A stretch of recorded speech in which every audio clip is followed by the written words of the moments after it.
सकते हैं। ऐसा हमने अनुभव किया है कि जब भी कभी हम ध्यान में बैठते हैं तो वह ईश्वर हमें हंसता मुस्कुराता हुआ दिखाई देता है। तो आप सब नारियों को शक्ति स्वरूपा कहा जाता है। क्यों कहा जाता है? क्योंकि शक्ति को शक्ति ही धारण कर सकती है।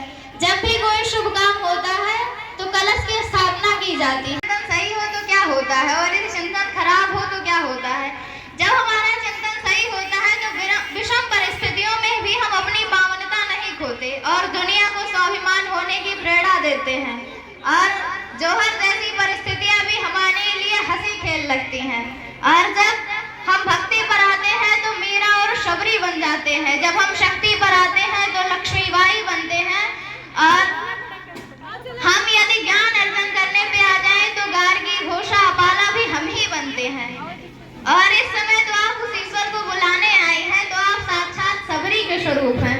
सबरी कौन है?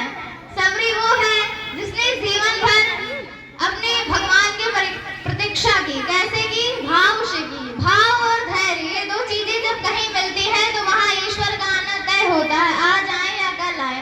और आप सब बड़े दिनों से भाव और धैर्य से इस कार्यक्रम को सफल बनाने में लगे हुए हैं तो भगवान तो आज आएंगे ही। तो जब भगवान आएंगे तो आप भाव से उनसे मिलिएगा, उनको अनुभव करिएगा। और जब चिंतन खराब हो जाता है तो वो माँ जिस बेटे को सबसे ज्यादा प्रेम करती है उसे वन भेजने में भी नहीं सक जाती। तो इसीलिए चिंतन को ठीक करके रखिए। और जब चिंतन खराब हो जाता है तो हम मंथरा जैसे एक दूसरे के कान भरने लगते हैं। ऐसा ना हो। अगर हमारा चिंतन सही होता, हमारे हृदय में सबके प्रति प्रेम होता तो जिस प्रकार आज परिवार टूट रहे हैं वो ना टूटते।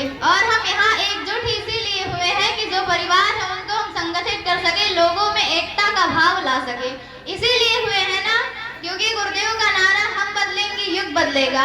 और गुरुदेव कहते हैं कि मनुष्य में देवत्व का उदय, धरती पर स्वर्ग का अवतरण। यह कब होगा? जब हम सबके हृदय में प्रेम होगा और हमारे चिंतन को एक सही दिशा धारा मिलेगी। हम लोगों के लिए प्रेम बांटते रहेंगे, ईर्ष्या, द्वेष, नफरत ये सब चीजें भुला देंगे तो हमारे वास्तव में हमारे अंदर देवत्व उदय हो जाएगा और यह धरती स्वर्ग समान बन जाएगी।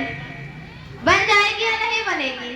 तो आप अपने भीतर उस ईश्वर को लाइए। और नारियों के अंदर तो ऐसा भाव होता है कि जो भगवान को 6-6 महीने का बालक बनाकर अपने गोद में खिलाती हैं। खिलाती हैं कि नहीं खिलाती? खिलाती है ना। माता अनसुईया को आप जानते हैं? जानते होंगे। तो आइए उस भाव से उस ईश्वर को याद करें और उसकी अनुग्रह और कृपा को जीवन में धारण करें और अपने जीवन को धन्य बनाएं।